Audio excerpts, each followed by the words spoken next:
Well, I'm Dr. Piazza, and I am the State Administrator for Career and Technical Education Programs inside the California Department of Corrections and Rehabilitation. Some people know Career and Technical Education as CTE or VOKE programs. In the California Department of Corrections and Rehabilitation, we have roughly 22 different trades across 5 different job sectors. We have 300 instructors who teach at 29 institutions. We train roughly 12,500 incarcerated people a year, both men and women, and about 9,800 at any one time. So Dr. Piazza, after seeing the episode and seeing the reaction of the inmates, what is your take on the effectiveness of having come and having done that episode here?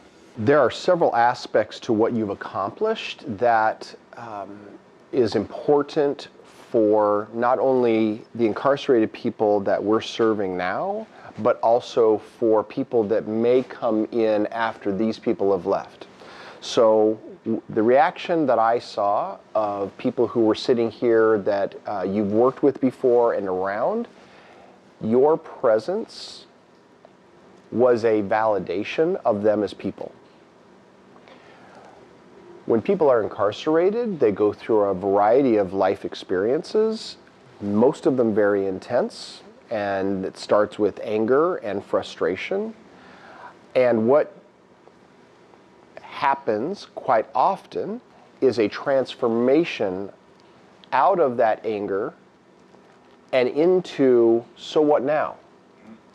Do I want to continue with that anger? Is it serving me? Or is there something better available to me? And because this is a living community of men, and we have 2 female serving institutions as well, but this particular community of men, we have men just like on the outside who are in different parts of their path. Many are still early in their maturation, and many are so mature that if you and I sit down with them, we will be inspired to be better people ourselves, because they've looked at themselves in a way that says, what am I doing that is serving me or not serving me well? What is my opportunity and responsibility to other people around me? Where their incarcerated behavior may have been very much about themselves. And so we can see them, if we take a look at Maslow's hierarchy of need, we can see them leaving the survival state of being and moving towards self-actualization, to the point that just because we are on the other side of the fence, we are in the quote-unquote free world, doesn't mean that we're necessarily self-actualized. Right. And so I think you coming in and validating them as people, hearing their stories about them moving from self-esteem to self-actualization, staying within the hierarchy of needs scenario, it encourages them along their path, but now it also gives credibility to their story so that other incarcerated people currently or in the future that hear it can build on that. They have a path to follow, that they say, somebody's already been through this forest, they're telling me it goes really well, why don't I follow that? I think also, for what I understand is one of the stated goals, is that to the extent that American Plumber in these particular episodes can help students who are ready to drop out as high school students, which many of our incarcerated population have, that it gives them a reason to stay. They say, oh, that is a story, and this person now is in a situation that I really don't want to be in. And they're telling me that there's a way through what I'm doing now, the people I'm hanging around with, the survival skills that I feel like I'm learning to get through, and that actually there's a better way. So I do think it's also going to be impactful there. We talked about incarceration, we talked about their perception, we also talked about being in this situation and seeing somebody to come in and share what it looks like at the other end of the tunnel. Mm-hmm. I'm taking it that the general public is locked into that same mindset that they had when they came in. I'm worthless, you're no good, you deserve to be there. With the program, there has been some light shown and some hope generated. How because of the effectiveness of the program, how do we get that message to the general population that these individuals are salvageable, they have names, facings, and feelings, and they have hope. And how can we change our perception of we should turn our backs to now we should turn forward, because we have young people coming out of high school and everybody's not going to be able to go to college and everybody's not going to have a mindset of a college student. How do we get this message to the general population? Because obviously these programs are needed. I mean, I tip my hat to computers, but computers can't stop faucets from leaking. Yes. Computers can't rewire a house. Yes. There's a shortage. Yes. How do we get that message? So, Larry, you ask a question that I think has many parts to it. So if I can just understand. So one question is, how do we help the general population understand what's going on here relative to people that have committed crimes, and is there a right or should there be an opportunity for redemption? How do we distinguish between the concept that for some reason college is the ultimate goal professionally, but there may be other options of equal value. So there is a cognitive dissonance when we look at these programs. The cognitive dissonance is most of us know about crime and victimization or are pretty close to having been touched by it. It is reasonable to ask ourselves, people of compassion, to ask themselves, why would we possibly invest money in the training and then validation of people who are incarcerated who are going through these programs? Taxpayers could feel that they have already paid in what it took to actually capture and incarcerate these people, not to mention the social emotional cost of being close in proximity to the victims. And I had that journey, and it took me a year working in this role to even be able to start to articulate it. So one of my first messages in answer to your question is, I think people should go through the cognitive dissonance. They should jump back and forth over the line to say they don't deserve anything. Well, they're still human. Well, but look at those people that are injured. Well, this is the situation we're in. What are we going to do now that we're in this situation? I think it's important for taxpayers, and I bring the economics into this because it is real. Why would we do this? We had a secretary 2 secretaries ago, and I had a chance to sit down with him personally, and he said, most of our incarcerated population, 80%, are going to release in 5 years. Now, we have almost 100,000 incarcerated people in California. 80% of those will release in almost 5 years.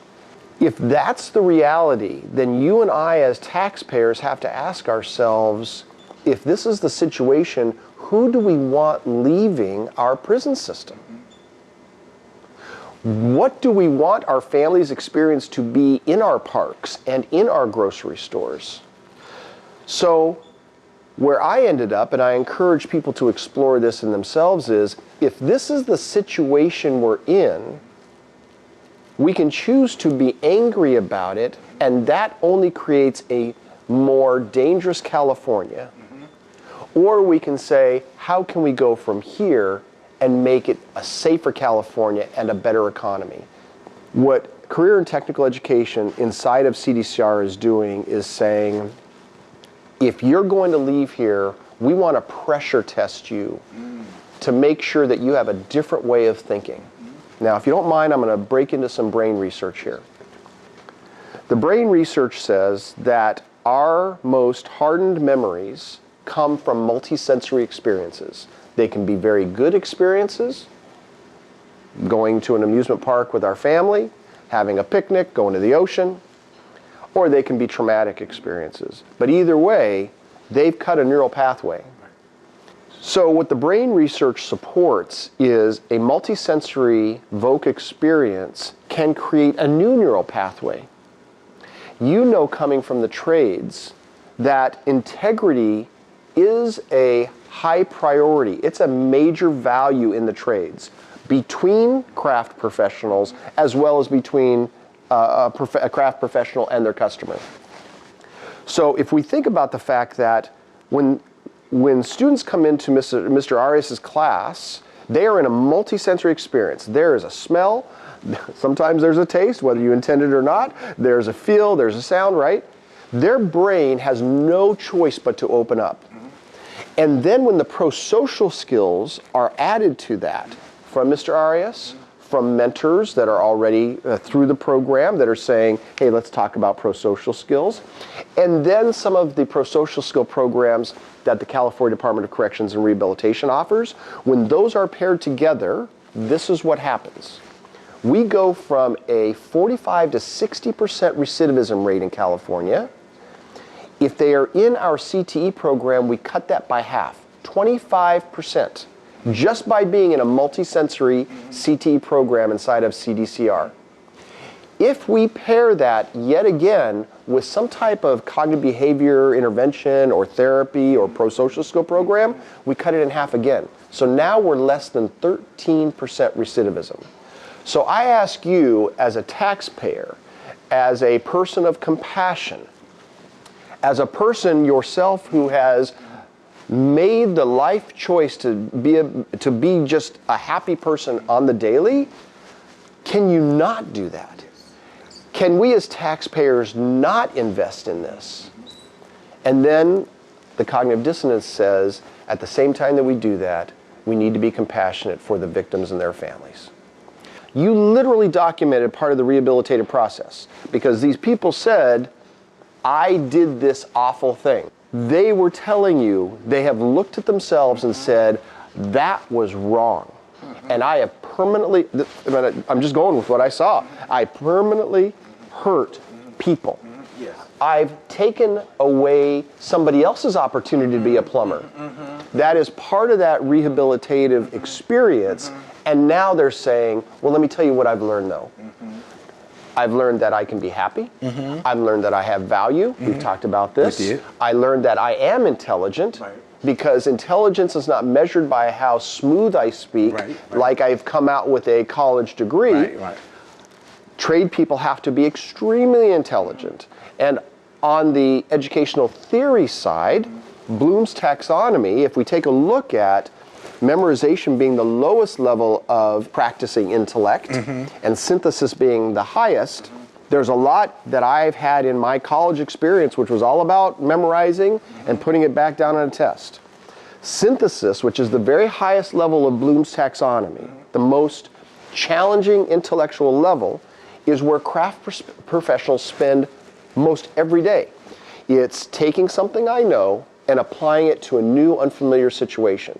And you can have a tract of 20 homes, and you're going to go wire or you're going to go rough plumb those homes, and even if they're the same model, something's going to be different because the person who was, the carpenter who was there before you did something slightly different on this one. You're going to need to bend it different, thread it different. So constantly problem solving has them at the highest intellectual level, which means we ought to be careful about judging how smart people are in the trades, whether or not they talk the most smooth. When they went through their apprenticeship program, people weren't editing how they talked. They weren't editing how they were writing. They were looking at time and quality to finish the job. And that's another thing that we help people who have dropped out get a chance to say, oh, I am smart. I can solve it. I do have value. I can make a contribution. One extension on this, because of the statistics I've told you that helps people think differently because of the multisensory experience, out of 27 students, we're not anticipating that 27 will become American plumbers. Ultimately, we want them to find their joy. If that's in plumbing, excellent. If it's in another trade, excellent. If it's in retail, excellent. If they decide, I am smart, I can learn, now I've decided to go to college, good on you. Part of what we want to accomplish is their change of thinking about themselves and themselves in relation to others. That's top priority. Second priority is, have they developed the employability skills that it doesn't matter what job sector they go into, they know how to get along with people that may be difficult, show up on time, self-initiate tasks, be a creative problem solvers, all these things that help us keep a job, whether we're a mechanical engineer, whether we're a plumber, or whether we're a manager at Target, right? The third is career discernment. And this is where we talked about it. You lit up when you saw a reaction of somebody to your plumbing job, and it touched your heart, and you said you were sold. You were on fire. And that's what we want. We want them to find their fire so that when they attach themselves to that, they have one more reason not to do anything that will mess that up. You asked earlier, so what does it mean for American Plumber to come and profile not only the program, but the stories that make the program real, that color it in? We've talked a little bit about the recidivism rate. We've talked a little bit about helping people find their joy. And I believe there's two components that are worth highlighting for this American Plumber series. One is for policymakers, school board members, school superintendents. We have to ask ourselves, why are people dropping out? Have we in fact set up a school system where there's a bell curve and the bottom end of the bell curve has a failure and that's acceptable to us? And if it's unacceptable to us, then what would we need to change so that everybody crosses the finish line? One idea, one challenge I have is our conventional thinking inside as well as outside the prison is that people choose the trade or they choose an academic pathway. If the brain research explains how redemption can be found, a change of thinking can be found through the experience, how would we get in front of that? Well, what if when they were in middle school and they were in high school and they took their geometry course, that geometry course had a plumbing lab that had angles, had pressure, had temperature? What if when they took their physics course, they had an electrician lab? So the brain loves context. We have too many children failing because the education isn't providing many context. They don't know why. What's the purpose of page 48? Well, it's not about 48. It's what can you do and how does page 48 explain that? So that would be one thing I would say is policymakers take a look at, this is not the vocation of yesteryear where some were good and many were hangout spots. Vocational education in high schools, community colleges, and also in CDCR are a whole nother level. How do we integrate them, pair them with our academic? So whether or not I become an architect, the fact that I took a trade lab when I was taking my physics class will make me a better architect.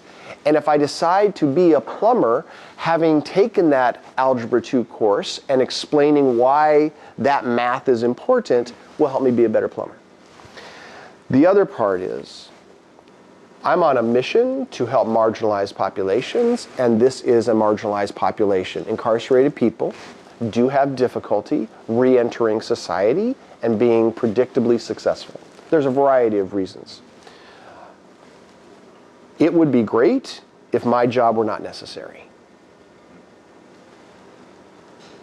Whether or not that's realistic, at least let's row in that direction. And rowing in that direction is, can we make sure that high school students, middle school students, see these types of profiles by American Plumber and help students understand, I have a similar story to that person and I have an option.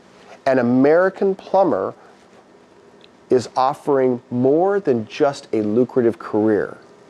They're offering a lifetime of job satisfaction, camaraderie with other trade professionals, pride in seeing things built, as you've shared in your own story, that last for generations.